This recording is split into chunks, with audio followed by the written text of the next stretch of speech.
He's an expert on military history, empire, race and slavery. And he's been described as one of the UK's foremost historians. I'm delighted to say that David was appointed as Professor of Public History here at the university back in 2019.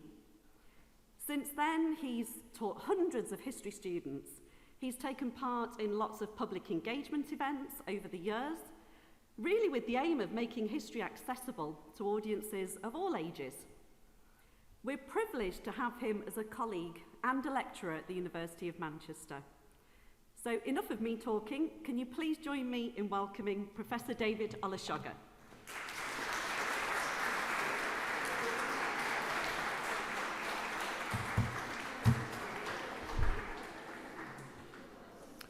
Well, thank you. Thank you for coming. Thank you to all of you who are in your schools watching this on live stream, and thank you to Anne-Marie for that very nice, very kind introduction. So the idea is I'll talk for about 30-35 minutes, and then you've got to ask me questions. You can ask me anything. You can ask me about history. You can ask me about myself. You can say you disagree with whatever I say. So please do think about your questions. And what I'm hoping to do when I talk is to raise issues that will inspire you to ask some questions. But I'm going to begin, if I can, by talking a little bit about myself and what I do. So I talk about the past. That's what I do for a living. I make television programs, I write in newspapers, I write books for children and books for grown-up, and they're all history books. And I write about a lot of different things. I write about the history of houses, I write about the First World War, the history of empires, the history of slavery, and the history of the idea of race. I'm best known for a book called Black and British, and there's an adult version and there's two children's versions. And the reason why I started writing books for children was because I was asked to. I was asked to by parents, I was asked to by teachers. And really, they shouldn't have had to ask me. I should have worked it out myself, because when I was at school, there was no black history. None of the black people from the past that we know today were ever mentioned in my classrooms, by my teachers. They weren't in the textbooks. There was nothing about the role black people have played here in Britain, nothing about Britain's relationship with Africa or Africans in Africa or in the Americas or the Caribbean.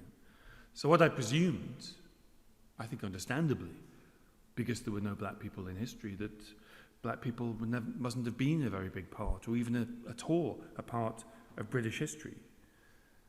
It was only when I became a teenager that I learned that there had been black people throughout British history, all the way back to the Roman conquest. At university, I learned about slavery. I learned about the British Empire.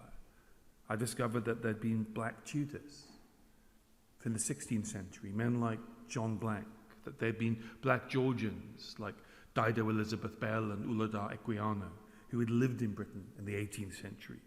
And I learned about the African children who had lived as slaves in houses of rich people here in Britain, in Liverpool, in Bristol, in London, and other cities. And I read about enslaved people who were made to work on the plantations in the West Indies and the Americas. I learned how sugar and cotton that they grew helped make this country rich. And I discovered that there'd been black sailors at the Battle of Trafalgar, black soldiers had fought in the trenches of the First World War. I read about the black pilots and navigators who served in the Royal Air Force during the Second World War, and about the people who'd come to Britain on the Empire Windrush and in the many ships and planes that came afterwards to start new lives and to build the communities that we have today. But it was when I was learning all of this at university that I began to see something else. I began to notice that the history that I'd been taught at school back in the 70s and the 80s, long before you were born, had not taught me any of that, had not introduced me to any of those black people, any of those chapters of the past, and that there'd been missing chapters in what I'd been taught. But because I didn't know they were missing, I didn't know to go looking for them. And once I worked out that there were parts of the history that had been edited out, that's what I wanted to study. If you went to the library and you found a book and you noticed that one of the chapters had been cut out and you could see the little stubs of the pages that had been removed, you would long to know what was on those pages that someone didn't want you to see. Well, that's really what my career's been. I've been trying to write and make programs about the parts of history that were edited out of what I was taught at school. And sometimes that editing out is so precise that we sometimes still don't notice it's being done. Let me give you an example. So I was brought up on the other side of this country, not the northwest, but the northeast. I was brought up in a town called Gateshead, which is opposite Newcastle. And in that part of the country, exactly the same as in the northwest, of course, a big part of history is the Industrial Revolution, because how could it not be? It was the Industrial Revolution that made cities like Manchester and Newcastle. And there's a huge infrastructure that you will know well growing up here that teaches us that really important history of the Industrial Revolution. You would have been maybe to Quarry Bank Mill. You would have, when I was a kid in the northeast, we went to a place called Beamish that was a model industrial village from the Victorian era. These places that we go to on school visits, the books that I was taught from at school, what they stressed was just how important, how much the Industrial Revolution completely changed the world, how it made Britain the richest country the world had ever seen, the first industrial nation, the first majority urban nation where most people lived in cities like Manchester rather than the countryside. I learned about the Factory Acts, about the child labour, and about the great industrialists, the inventors who made the machines that allowed Britain to leap forward and become the first industrial nation. And you will have probably learned about some of the same innovations, like the flying shuttle and the spinning jenny and the water frame. Those machines were absolutely fundamental to the Industrial Revolution.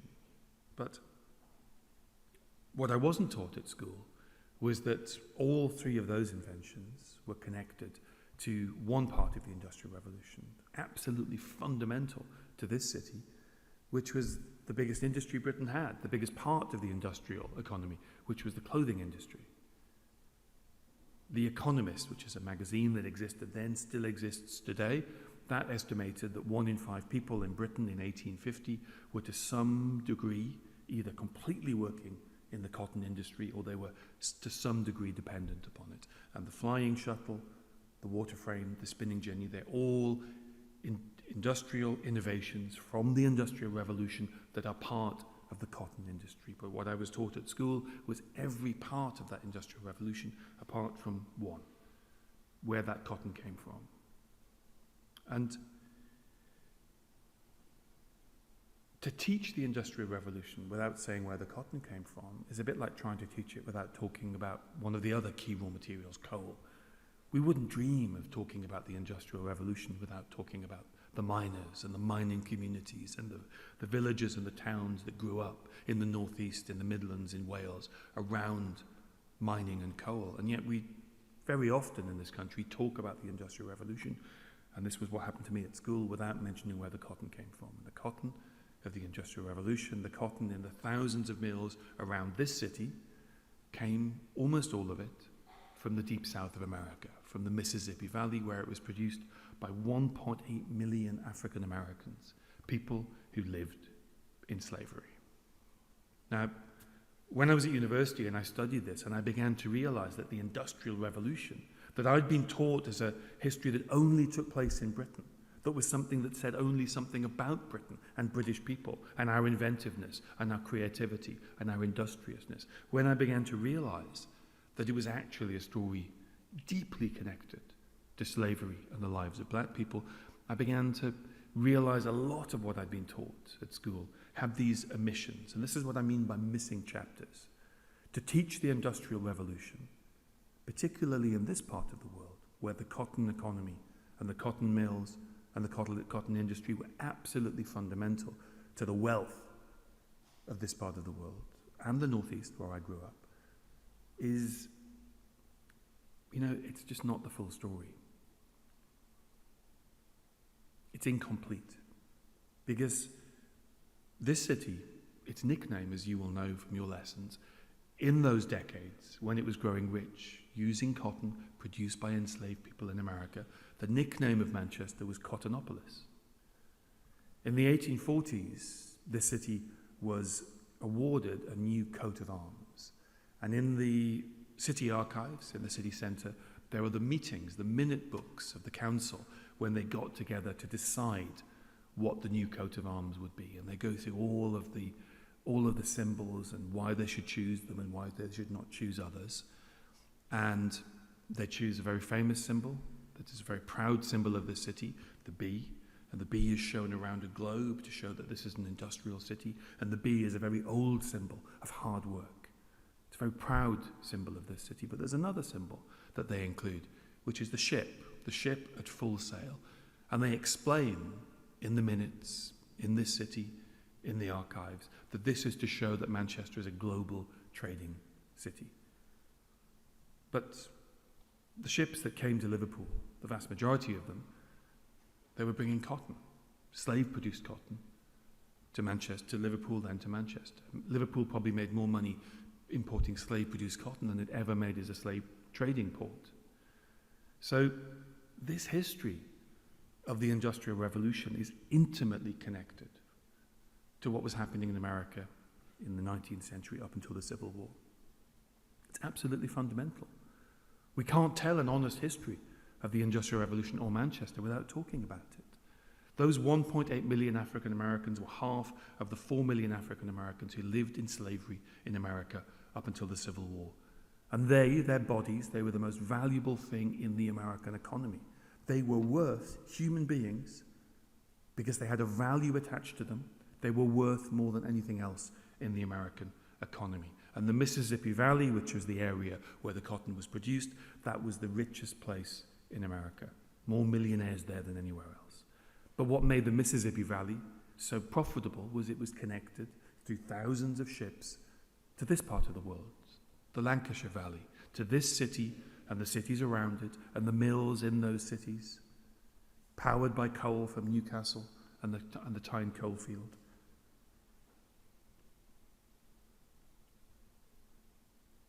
When you start seeing that we've traditionally, though this is changing, and I'm very pleased to say that, we very often, for generations, taught histories that miss out those connections between the lives of black people in America, in the Caribbean, or in Africa, and what's happening here. Once you start seeing that habit, then you can start seeing it elsewhere. Because black history is not marginal. Without those enslaved African Americans, the Industrial Revolution could not have taken the form that it did. The wealth of this city could not have been accumulated in the way that it was.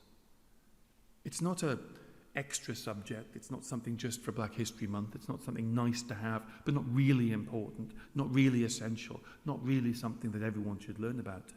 And yet without it, the main history, the thing that we do teach, that we do celebrate in this country, is not possible.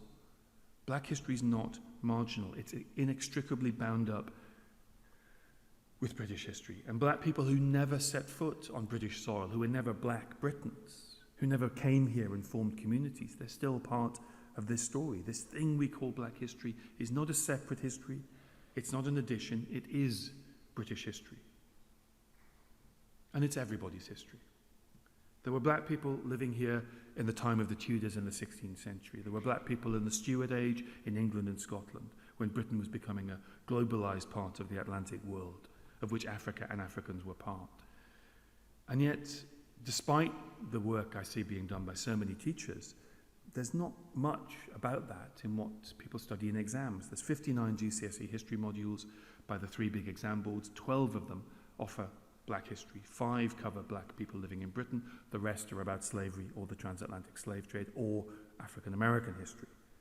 We think only around 11% of GCSE history students study modules that make reference to what we might think of as black history in the broader sense. Now, in many schools, what teachers do, what headmasters and headmistresses do, is they do things like we're doing today. We discuss black history even though it might not be a big part or a part at all of the curriculum. But that absence from mainstream history, that's not just in schools, that's everywhere. That's the way we often think about history in this country. There's a conspiracy of silence, and we often play our role in it without knowing it. And what that means, because this history was lost, because this history had to be rediscovered, because this history's been marginalised, is that it's all very new. In 1948, when the Windrush arrived, 492 people from the Caribbean came ashore to begin their new lives in this country. They weren't the first, but symbolically the Windrush is the beginning of that story. And they didn't know, they could not have known, that they were part of a much, much older history, because the books about black people living in Britain simply hadn't been written. The black people that we now know about, that we can read about in books, their lives were lost in the archives. Their portraits were in private collections forgotten about. The details of their lives were in documents that historians hadn't yet looked upon. And yet, so that means is that those black Britons, those Windrush people, the Windrush generation who arrived in the 40s and 50s and 60s, they didn't know when they made their homes in Manchester or Liverpool or London or Glasgow or Bristol that there'd been earlier generations. They didn't know there'd been black Victorians, black Georgians, black Tudors. And without knowing it, those Windrush pioneers were walking in the footsteps of an amazing array of characters. Black Londoners, people who came to London and made their lives in the second half of the last century, they didn't know that there'd been black Londoners hundreds of years earlier. They didn't know about John Blank, who was the trumpeter to the court of the Tudors. John Blank, we think, arrived around 1503. We think he was one of the people who came to England with Catherine of Aragon, who came to marry Henry VIII's older brother, Arthur. Arthur died, Henry married Catherine.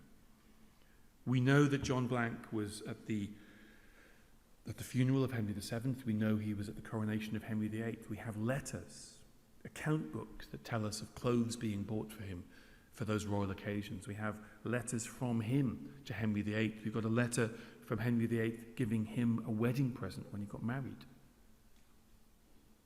And we can see his face because he appears in a document called the Westminster Tournament Roll, which is a picture of a jousting tournament that took place in Westminster in the centre of London. London was then a tiny town compared to today, in 1511. And we can see the face of a black Londoner who lived in that city, in our country, 500 years ago. Now, when I was at school, and even more so for people who lived in Britain in the 50s and 60s, people would question the right of black people to live in Britain. They didn't really understand the connections between black people and Britain. And that's because this history had been lost. Now, I'm an historian. I believe in the power of history. I believe in our shared stories.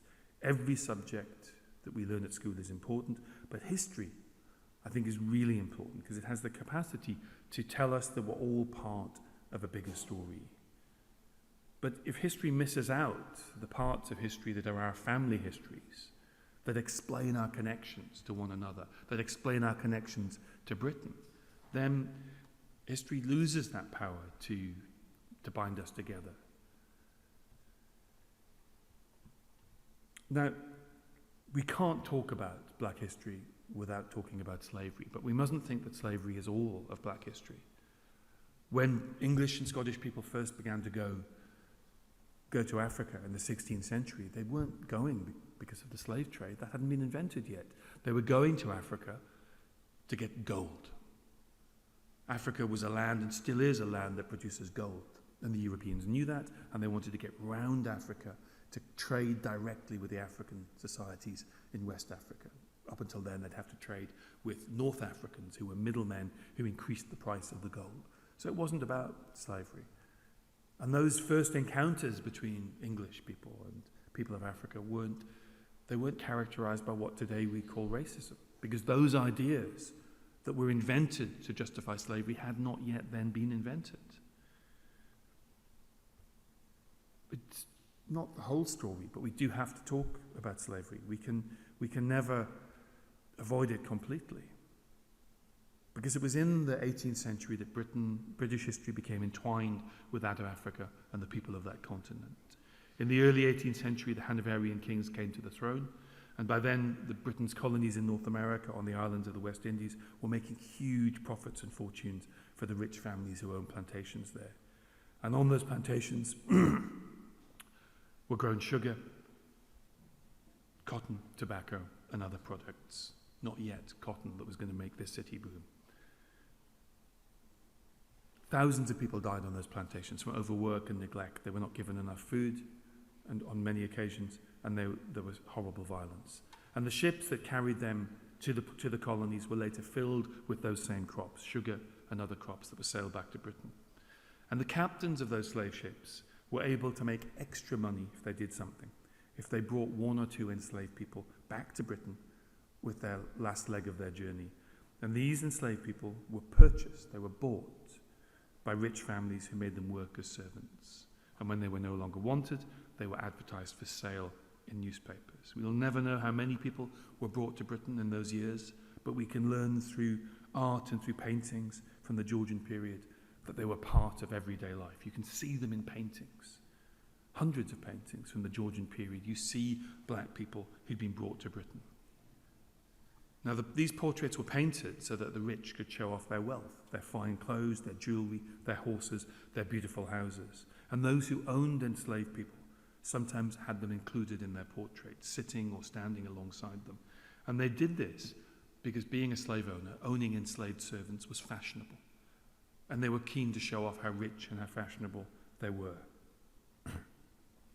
What we can tell from those portraits and from other clues is that many of the black people brought to Britain were very young. Most of them were children.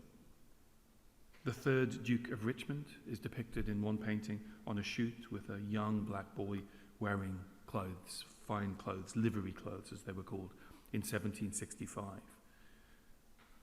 One enslaved boy named Scipio Africanus, who was made to work for Charles William Howard, the 7th Earl of Suffolk, died when he was just 18 years old, and he is buried today in a churchyard in Bristol, the city I live in.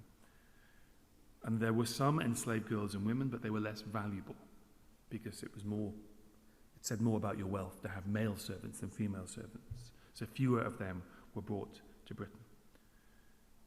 And we know about them not just because of paintings. We know about them because when they tried to escape or when they were brought to Britain to be sold, adverts were placed in newspapers. There were hundreds of advertisements in British newspapers in the archives from the 17th and the 18th centuries offering black people for sale in this country. Now, the vast majority, overwhelming majority of enslaved people never came to Britain. They were in the Caribbean or North Africa, or North America, I should say. But there were people living in forms of enslavement here in Britain. I live in Bristol, and we know of a young man called Thomas who escaped from the house he was living in on a place called Guinea Street. Guinea Street is named after the Guinea coast of Africa, which is where the money for where the slave trade was centred in those years. And we know that he escaped from that house and he was on the run in Bristol. He probably joined a pirate ship. So when I walk around the streets of Bristol, I have to remember that on those same streets, young black children were running, escaping from slavery just 200 years ago. This idea that all of this happened over there and it's not really about anything here.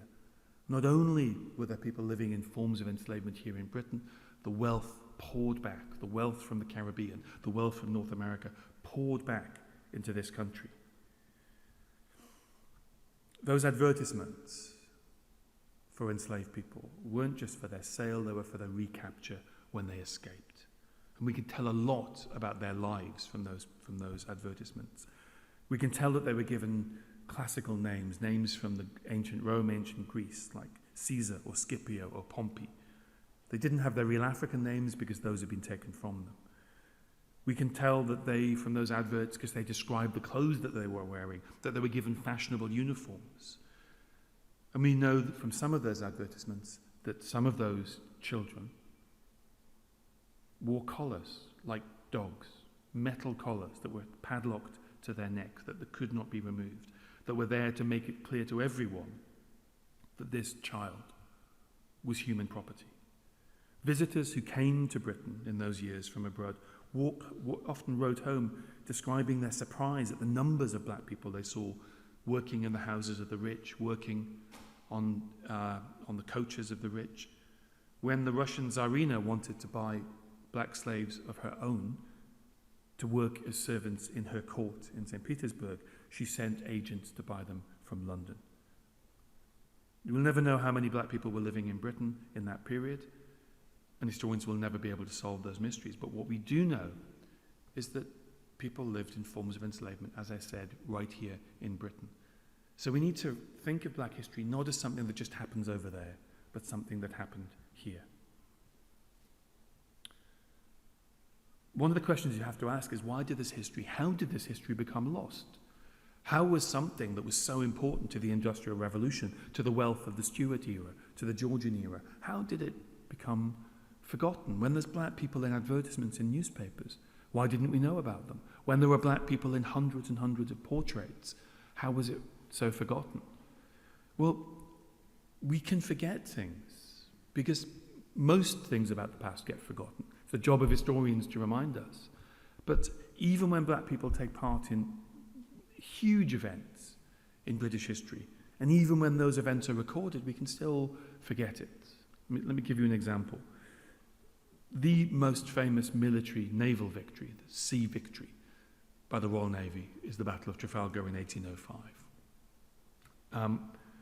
Right in the centre of London, a place many of you will have been to, is Trafalgar Square, celebrating that battle, and right in the centre of Trafalgar Square is the huge monument to Lord Nelson. And in that monument there is a depiction of a black sailor, one of the black sailors who we know was at Trafalgar. And people just don't notice him. He's been there for 200 years, he's hardly been noticed, hardly been commented upon. Those at the base of Nelson's column are bas reliefs. They're made of bronze that was made from melted down French cannon, French and Spanish cannon. And in one of them, there is a depiction of Nelson being struck by a bullet lying on the deck of the HMS Victory, and beside him is a black sailor. He's holding a musket, he's looking upwards, and he was celebrated when that memorial, when Nelson's column was unveiled. One of the reviewers said that one of the best features of the new monument was the, quote, the figure of the Negro. That was the language that was used to describe black people back in the 1830s. Now, everybody in the early 19th century, after the Battle of Trafalgar, knew that there had been black sailors there. Not far from Trafalgar Square is the House of Parliament. Inside the Houses of Parliament is a huge painting of HMS Victory during the Battle of Trafalgar, and again there's a black sailor. There's black sailors in many of the paintings of the Battle of Trafalgar because everybody knew there'd been black sailors there. And yet, I didn't know when I was growing up. It wasn't in the history books. It wasn't something that was obvious. I didn't think for a second that in any of these conflicts there'd been black sailors. I studied the First World War. I had no idea that there'd been 150,000 Indian soldiers sent to the Western Front. It wasn't mentioned in my history books. It wasn't mentioned in the documentaries. When I was growing up, boys would play with toy soldiers. Girls had better sense.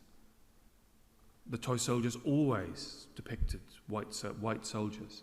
And yet the British Army that fought in the Second World War was multi-ethnic. It was black people, people from the Caribbean, people from India, people from Nepal.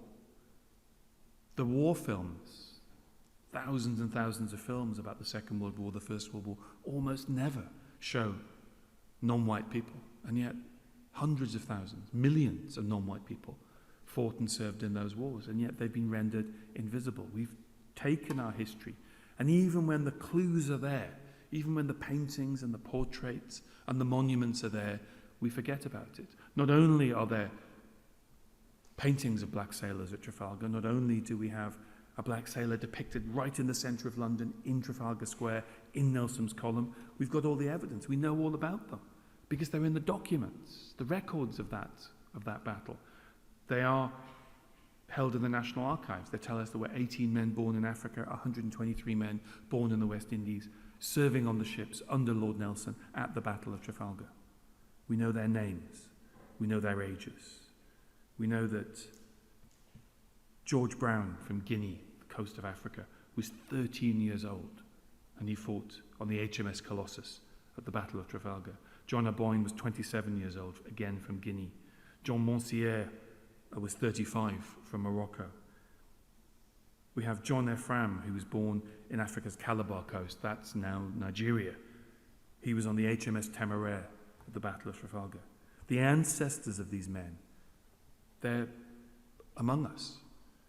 Many years ago, I made a program about black history, and I interviewed a white British woman with blonde hair and blue eyes, and she'd gone looking into her family history, and what she'd discovered is one of her ancestors was an enslaved African boy. He'd married a white woman, his children had married white people, and she didn't know that she was partly African. These histories, the role of black people in British history that's been pushed to the side, marginalised, not made part of the Industrial Revolution, not made part of the way we understand the First World War, the wars against Napoleon and revolutionary France, the Second World War. These, as I say, they're not just important for black people to know. They're important for all of us to know, because these are shared histories. Britain's relationship with Africa, Britain's relationship with Asia, Britain's relationship with the world is shaped by the British Empire. And if we push it to the margins, we can't really understand what our country's been, what it's done, and we can't really understand our relationship with one another. When I was at university and I began to see that there were missing chapters, I began to see other places in which those connections had not been taught to me. So when I was growing up, my favourite sweets were called Highland Toffees, and they had a green tartan wrapper that were made by a Scottish company called McGowan's. My mother's family are Scottish, and we used to love going to Scotland, not because we liked being cold or liked looking at castles very much, but because we got loads of sweets. Because Scotland is associated with sweets and sugary treats and biscuits and sugary drinks. Now, that's not very old. Scotland didn't used to, just a few hundred years ago, be connected with sugary sweets and sugary treats. The reason why the Scots are famous for having a sweet tooth is because of Scotland's connection to slavery. The reason why Highland Toffees are called Highland Toffees is because of that connection, not because you can't grow sugarcane in the cold highlands of Scotland. There's lots of different ways of counting it and lots of different estimates, but we know that many of the people who owned enslaved people, who owned land and plantations in the Caribbean, were Scottish. When England and Scotland joined together in the Act of Union in 1707, one of the stipulations, one of the clauses, one of the demands made by the Scottish of the English was that the Scots would have access to what they called the English plantations. Because what was the English Empire was to become the British Empire, and the Scots wanted a piece of the action. And so Scots became slave owners and plantation owners. And once you know that there's a reason why Scotland is connected to sugar and sugary sweets, you can see it somewhere else. The most famous cultural export of the island of Jamaica is the Wailers, Bob Marley and the Wailers. That original band had 3 members. Robert Nesta Marley, Bob Marley, who was mixed race, whose father was a Scottish soldier. Bunny Livingston and Peter McIntosh. McIntosh, Livingston, Marley. 3 Scottish names. 3 black guys from Jamaica. The reason they have Scottish names is because their ancestors were given those names when they were enslaved. They were given the names of the Scottish families who regarded them as property. It's all around us, these links to this history that was forgotten for decades and decades and decades. It's in Trafalgar Square. It's in the food that we eat, the language that we use. It's in the wealth of this city and other cities. It's right in front of us. It's in stately homes. It's in museums. It's in art galleries. It's in paintings. It's in the names that people have been given. So what I was taught at school was an incomplete history. And that's beginning to change. It's largely beginning to change because of your generation, who are demanding a change to the curriculum, who are demanding a broader understanding of history, who are demanding a history that makes sense of your family histories, which were, of course, part of British history. So we have to recognize and we have to appreciate that we're on a journey. We're expanding what we mean by British history. We're trying to reconnect with those stories that took place in the Caribbean, in Asia, in North America, in Africa, and make them more part of British history. And we're doing that because that's the reality of our history, but also we need a history that makes sense of who we all are. My parents met in the 1960s in Newcastle. My father was in Newcastle because he was Nigerian, and because the country that had conquered Nigeria was Britain, and because the missionaries who had come to the town his ancestors were from and my ancestors were from came from the Church Missionary Society, and that had connections to Durham University, and Durham University created Newcastle University. So like millions of people in Britain, I exist because of the empire, because of those connections. And what I think this country's stumbling towards, a bit slowly, a bit inelegantly, is a history that makes sense of all our family histories. But as I said, this history belongs to everybody. We can't explain the wealth of this city and this region without the connections to Africa and North America. We can't come up with a version of our past that accounts for the journeys that brought our ancestors here without these histories. So don't let anyone tell you that this is just for October, or this is just of interest or just of importance to black and brown people. Black history is British history. Thank you very much.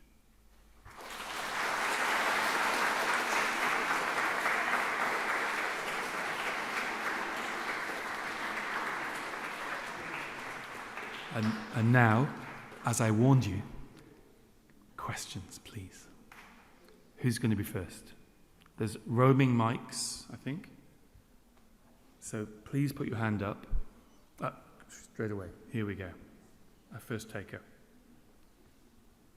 What part of Nigeria is that from?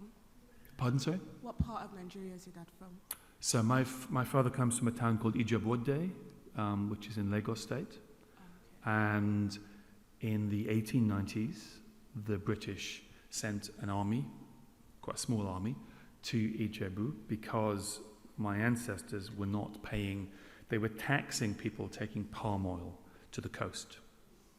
Now, palm oil is in almost everything we use today. It's in soap, it's in chocolates, it's in cosmetics. But then, in the 19th century, it was used mainly to lubricate railway engines, locomotives.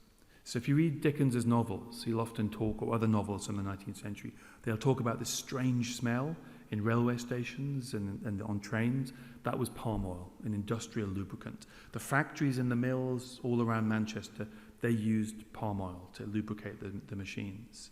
So my ancestors were getting in the way of that. They were trying to tax people sending palm oil to the coast, and so an army was sent to attack my ancestors. But, and here's the complexity of history. So I'm descended from African people who were attacked by the British Army when Britain was building an empire. And that was at the end of the 19th century. At the beginning of the 19th century, one of my mother's ancestors, called David Olusoga, was a Scottish soldier who was in the British Army, in India, in the Cape, South Africa, and Indonesia, as part of the British Army. So I'm descended from people who were attacked by the British Army, building an empire, and people who were part of that empire, building the British Empire, part of the British Army.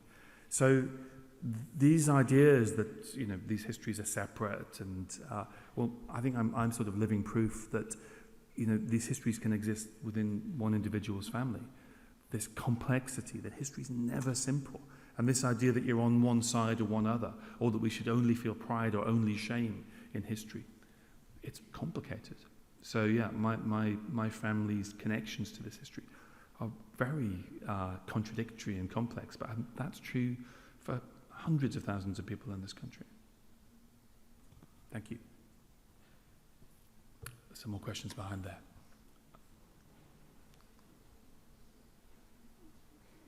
Yeah, so you weren't told about Black history. first sparked your interest in pursuing this career? Thank you. So there was no black history at all at school. I didn't know anything about it. It was never mentioned. It was like a conspiracy of silence, except for it really wasn't, because my teachers didn't know anything about it. And I think, I'm quite old. This is the 70s and the 80s. Nobody knew. Only academics knew. So it's not that my teachers were sort of, being dishonest. It wasn't part of the curriculum. It wasn't part of common knowledge. The thing that made me, that really showed me that this history existed was, I have kind of three identities. I'm half Nigerian, and as anyone Nigerian knows, you're pretty aware of your Nigerian culture, because that's what family does. It makes it very hard not to be aware of your Nigerian culture. I'm also half white, working class, British and Scottish. And, my grandparents were very proud of their history and where they come from, and I knew all about that. But the third thing that I am is black and British. And when I was growing up, that had no story. It had no history. It wasn't, and many people would argue, and there are still 10% of white people in this country will say this today, that you can't be black and British. So that had no identity. So when I was 16, I went to a bookshop hoping that there would be a book about black British history. And 2 years earlier, a book called Staying Power had been published. It was by a white guy, a journalist called Peter Fryer, who had been in Tilbury Docks in 1948 when the Windrush had arrived. And he'd spent the next 30 years being fascinated by this new black community. And he'd followed them through all of the racism, all the adversity, through the riots of the 1950s. Well, we call them riots. They were really attacks on the black population. Through what happened in Brixton in the 1980s and Liverpool in the 1980s. And he wrote this huge book about the black British population. And it was the first really popular book that you could buy on a bookshop rather than find in a university library on this subject. And I bought it when I was 16, and it was the first time that being black and British had a story, that it had a history, that it was seen as legitimate. So that was the sort of the key moment in my life. But I became an historian not because of that book. It was the only thing I was good at school. So, and my first interest in history wasn't black history. It was the Second World War, because it was just full of explosions and excitement. So it wasn't always that I wanted to study black history. I was just very interested in history. Thank you. There's a question here from a young man in the front row. Did you find history being easy when growing up? I really liked history growing up, but what I liked is that lots of my grandfather's friends had fought in the Second World War, and I used to ask them loads of questions and probably really annoy them because I wanted to know all about the Second World War. And my grandfather had made tanks in a factory by the Tyne called Vickers Armstrong, and I wanted to know all about that. So I was really interested in it because, history is just, in one level, it's just amazing stories. Thank you. You said that people have fought for black history to come into the curriculum and stuff. Today, how far do you think we've come to understanding the history? You said there's missing pieces, and we're still not there yet. But how far do you think it'll take us to get there? Well, there's the curriculum, and then there's what you get to learn at school, and they're obviously they overlap, but that's not the complete story. There's a lot of campaigning to change the curriculum, and a lot of that campaigning is being led by young black people themselves. There's an organization called Black Curriculum, which is run by young black women. So there's a struggle over the curriculum and how we should include black history in the curriculum. I sometimes think we should think about black history as part of imperial history. And I don't think we talk enough about the empire, and black history is really part of that subject. But what I see, I can only really speak from my observations, I see events like this. I meet lots and lots of teachers who are, despite the curriculum, teaching black history. And I see lots of effort being made by the publishing industry, not a few years ago, but more so now, to try to make more books available, try to make this history easier for young people to access. And I think one of the problems that there's been is that it's not just, that what happens in schools is not the whole story. There's also what happens in the publishing industry, what happens in television, what happens when you go to one of those places like Quarry Bank, you know, when you go to one of those heritage sites. Does it talk about its connections with slavery or with the East India Company?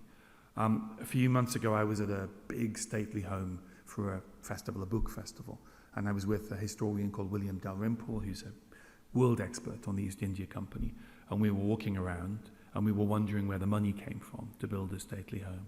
And we bet it was either going to be money that came from slavery in the Caribbean or from the East India Company in India. And actually it was both. That family moved, the family who owned that house, they were originally in slavery and then they moved to the East India Company. But you wouldn't know that going to that stately home. You wouldn't, it's not part of the information that you're given. It's not something that is celebrated. So it's this almost invisibility of part of these histories is not just about what's in the curriculum. It's about how our society genuinely, you know, more widely wants to relate to history. Are we really comfortable with talking about the empire, talking about slavery?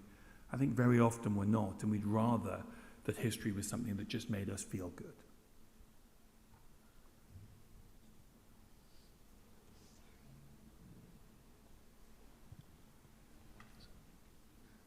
First of all, I've got two questions. The first one is, do you think black people are represented enough in the UK and like the whole world? And the second one is, should more be done about black history than just have like 1 month to talk about it? Because like, except October, like nothing's really done about black history.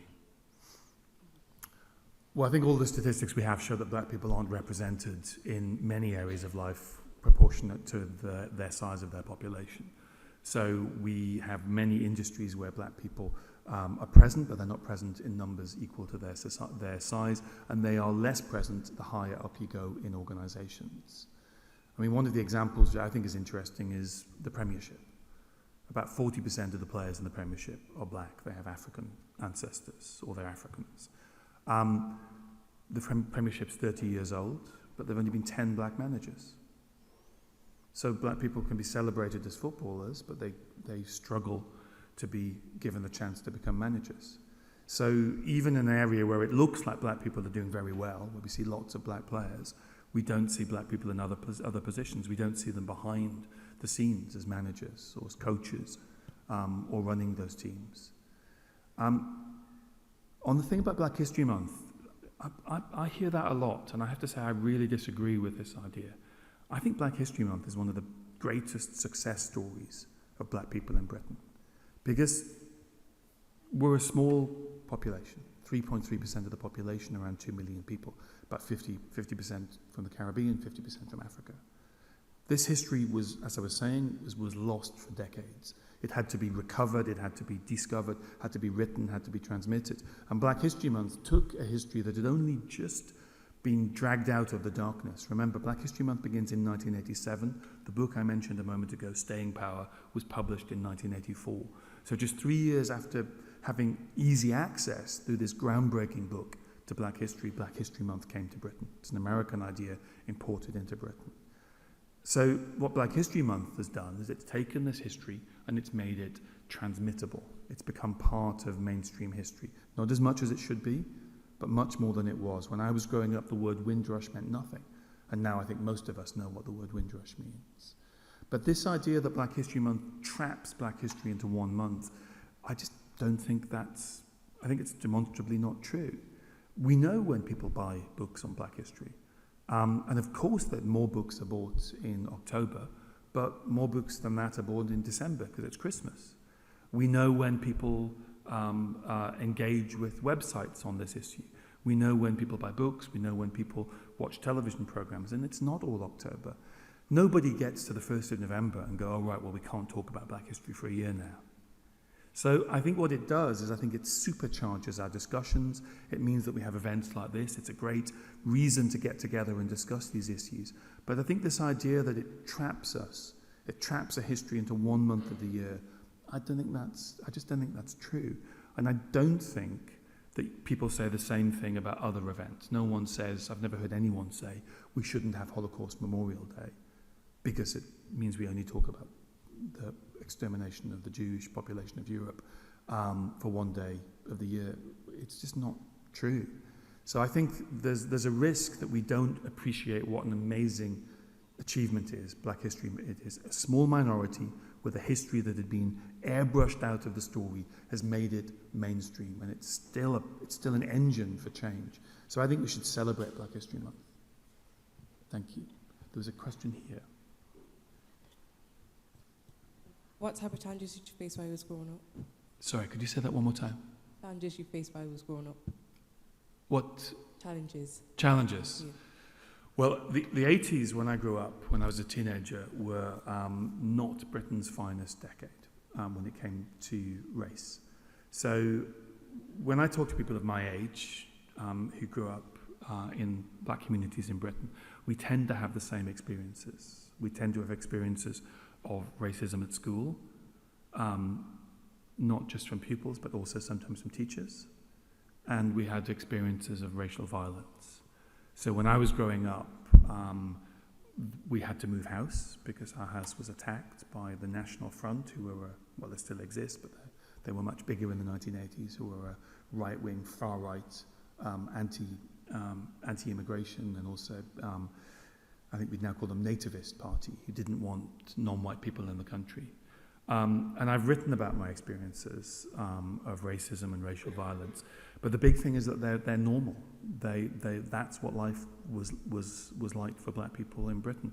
I wrote a foreword, so the first pages of a book for an actor called David Harewood, who you might know. He's in lots of television programs and lots of films.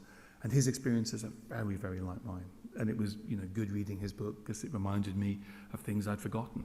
So these experiences, I mean, it's sad to say, they're quite normal. And things are a bit better now, but there's still been an increase in racial violence and in racial incidents in Britain over the past few years. So just because things are better doesn't mean that we haven't got a long way to go. Thank you for your question. There's lots of questions over there, and we'll come to this young man in the front. Do you think schools should teach us more about black history instead of combining everything into 1 month? Well, I don't think, my experience as teachers, teachers don't just trap it in 1 month. I think there's more happens in October. And I think a lot of teachers and a lot of schools use Black History Month as a way of getting around gaps in the curriculum. But I talk in schools all year round. I produce lesson plans for schools that are used all year round. We know when they're being downloaded. So I don't think things are trapped just in October. And I think this idea that Black History Month is a prison rather than an amplifier, I think is just demonstrably untrue. I would love to see Black History a bigger part of what's taught in schools. But I think, it's not just about what happens in schools.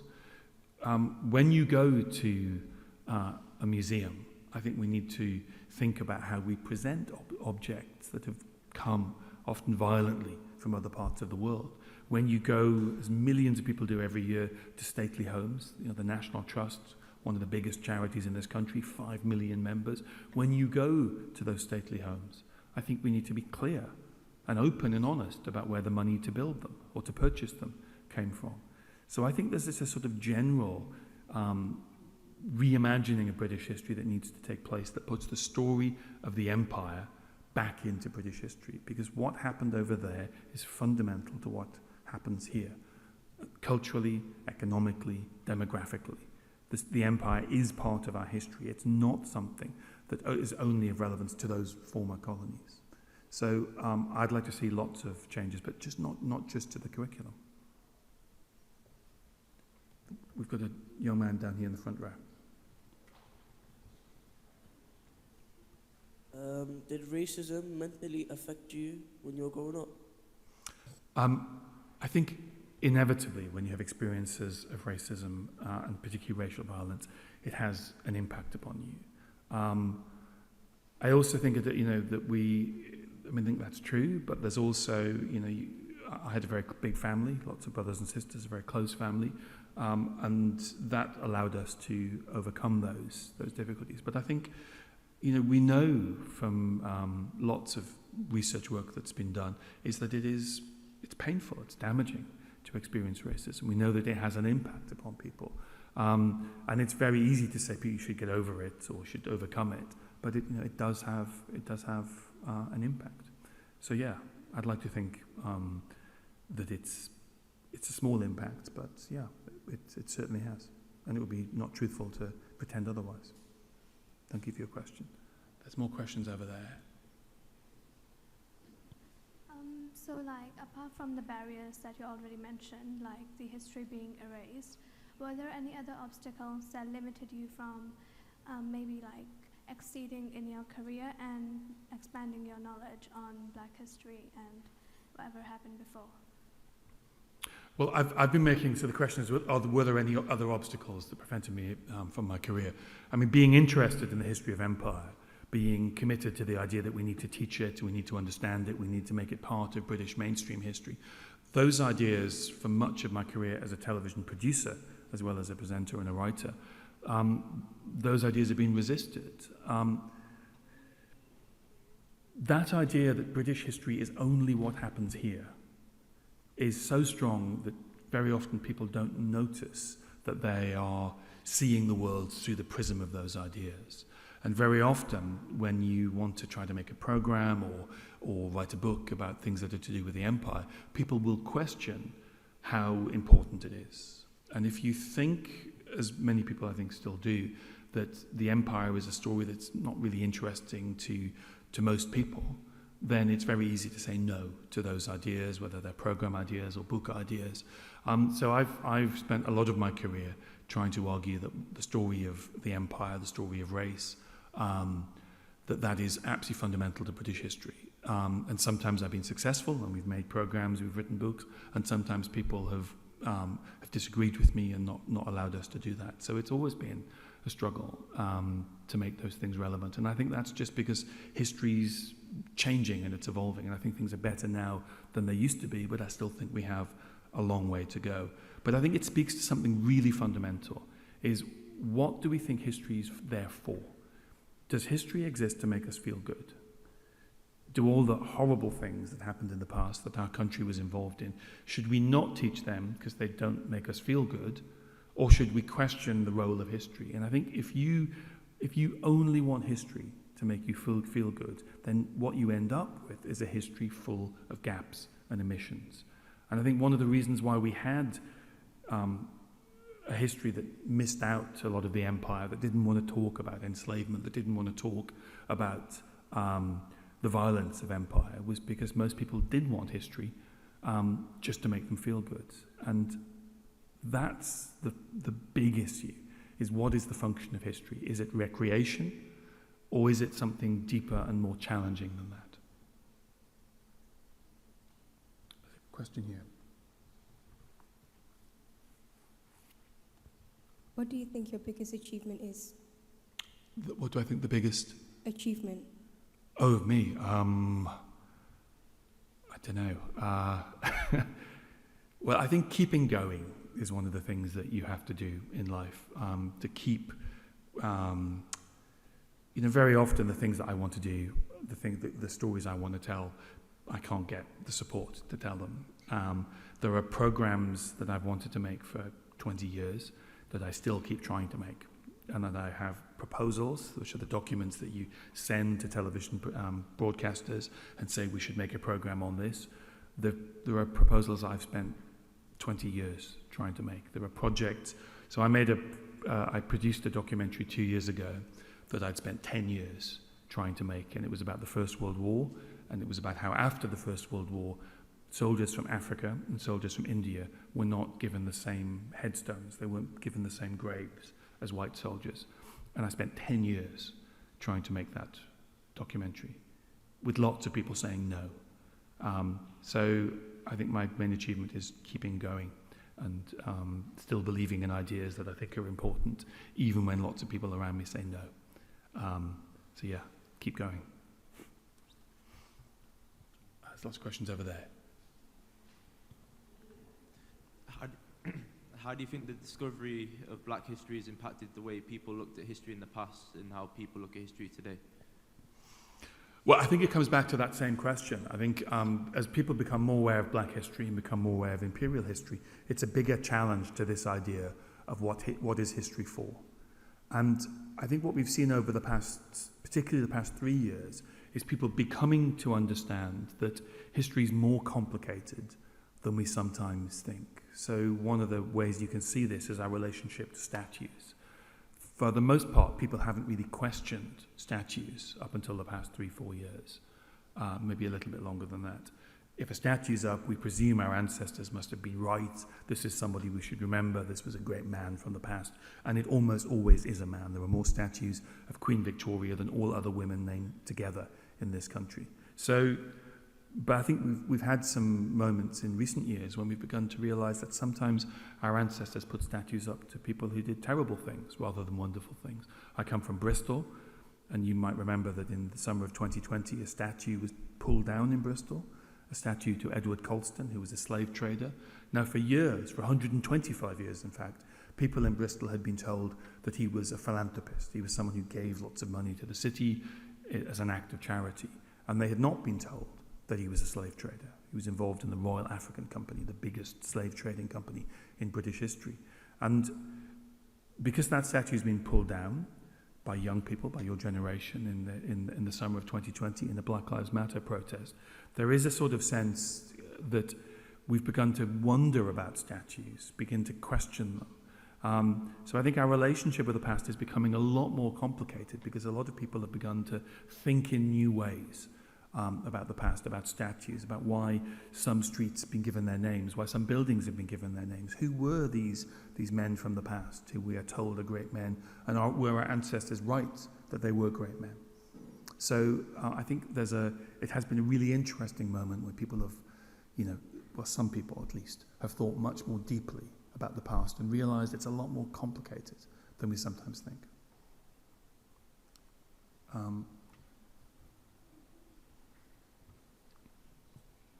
As you said before that many stuff will be discovered and recovered, when do you think that will happen with all of these historians all around the world? Sorry, could you repeat that question? As you said before that many stuff will be discovered and recovered, when do you think that will happen with all these historians around the world? So history's been recovered and discovered, and when will it become part of? Yeah, like when is it going to be discovered and recovered, all the stuff? Well, I think this history will become mainstream. It'll become part of what everyone knows, what everyone discusses. I think that's really up to your generation, because you're the first generation who's had access to this history. I mean, I had to find a book in a bookshop when I was 16, and hardly anyone at my age had access to this information. I just was desperately going looking for it. You're the first generation who's had the internet, who's had access to this information, who's had Black History Month as a really big part of life. And it's people not much older than you who've been leading campaigns and marches around wanting to change history. So I think it's probably up to your generation rather than my generation. I can write some books, but the people who will bring about change, I think, are you guys of your age.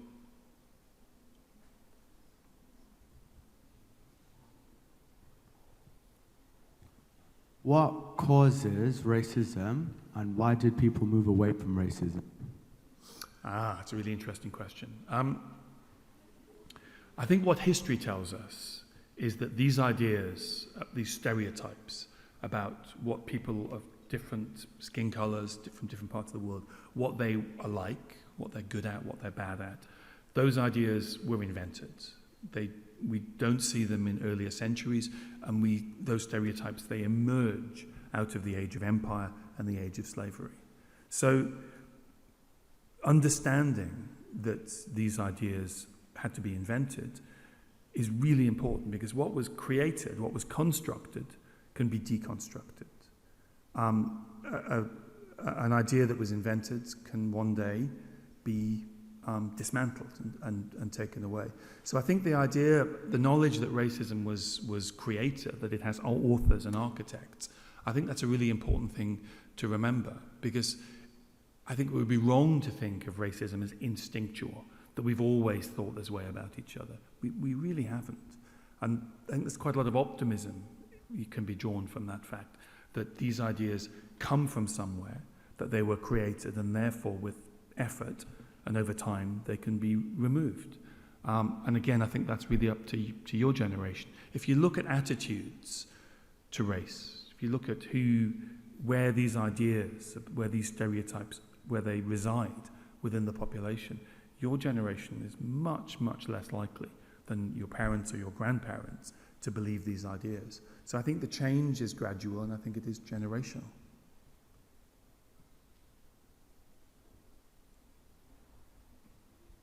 Yeah. And then we have a question at the front.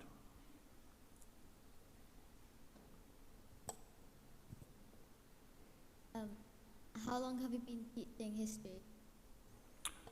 So I started studying history when I was at school. It was, as I said, it was the thing I was best at, the thing I liked most. And then I went to university. I did 2 degrees in history. Then I was offered another degree, and I decided I didn't want to do it. I wanted to go and make history on television. And that's because when I was growing up, the place where I really thought history was amazing was on television. And the person who made me most interested in history was Michael Wood, who is another professor of public history here at the University of Manchester.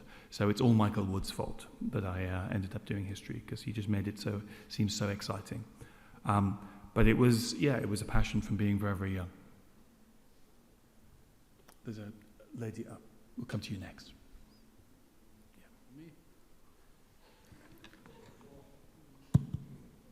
Why did they use the N-word to describe black people? Sorry, could you say that one more time? Why did they use the N-word to describe black people? Yeah, well, I mean, the N-word emerges from the United States. It's a derivation of the word Negro, which means black. I think what you see in documents is a language emerging around slavery that is about race. That when the English first begin slavery in Barbados, they haven't really got a language that's based on race, and they slowly evolve these racial ideas towards an idea of white and black. And the N-word is just part of that evolution. What they're really trying to do is create what we call a binary society, where to be white is to hold one status, and to be black is to hold another status.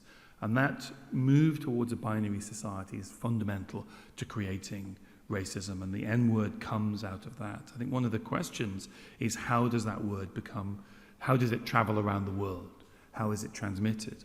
And what we see if we read documents from the 19th century is that word moved from the Caribbean and America to India, and it was used by some British officials to describe Indians as well as people of African heritage.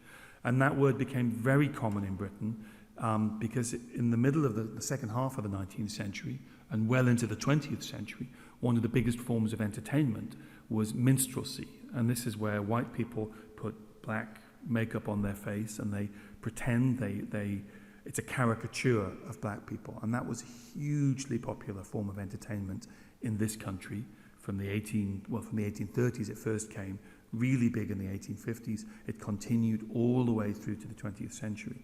And that cultural phenomena of blackface minstrelsy, that became one of the transmission mechanisms for the N-word into this country. That's how this American word became part of how English people talked about race. Well, British people, I should say.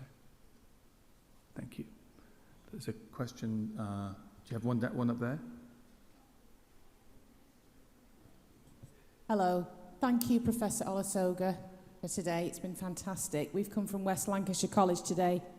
I'd really like to know, how do you deal with racist attitudes? How do you deal with that cognitive dissonance when somebody is just refusing to listen to incontrovertible evidence? Thank you. There are people who will never want to hear this history and never want to hear these ideas. There are people who are so committed to the worldview that they have that you'll never reach them. And I think that's just something we have to accept, and it's really difficult. I think we also need to try and have empathy. As I mentioned a moment ago, I'm from Bristol. There's been a huge debate in Bristol about the statue of the slave trader Edward Colston.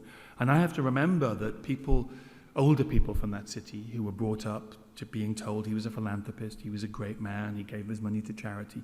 It's very difficult for them when this history emerges that reveals he was a slave trader. And I need to have empathy for how challenging that is. But no empathy can make up for the fact that he was a slave trader. No level of empathy can change the realities. And if people can't or won't process that reality, there's nothing we can really do.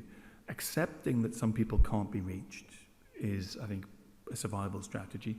But also, as I said, the most optimistic thing is that when we get to your generation, these attitudes, these old ideas about race and stereotypes, they're much, much less common among your generation. So you guys, obviously, young people are the future. The future that you're going to create, I think, is a society where these ideas are beginning to fade away. So that's what makes me optimistic and allows me to cope with those interactions. Thank you. How much time have we got? So I haven't got my... Got 10 minutes, brilliant. There's a young man here who's had his hand up loads. Can we come down here?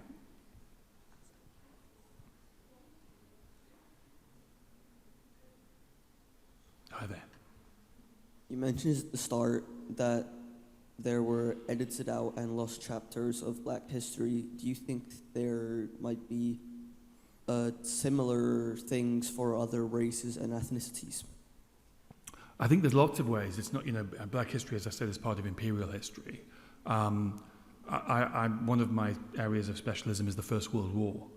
And the First World War was, the clue is in the name, it's a world war. It is the most diverse conflict that the world had ever seen. Arguably the most diverse place that had ever existed was the Western Front by about 1916, 1917, even more so when the Americans arrived in 1917. Now, our image of the First World War is not an image of a hyper-diverse world, particularly behind the lines, where not just soldiers, but there's laborers, there's people working in munitions factories. That is the most diverse place the world's ever seen. Now, that's not our image of the First World War. And one of the things that I'm passionate about is trying to take places that we think of, bits of history we think of as only involving white people, and actually showing it's much, much more complicated.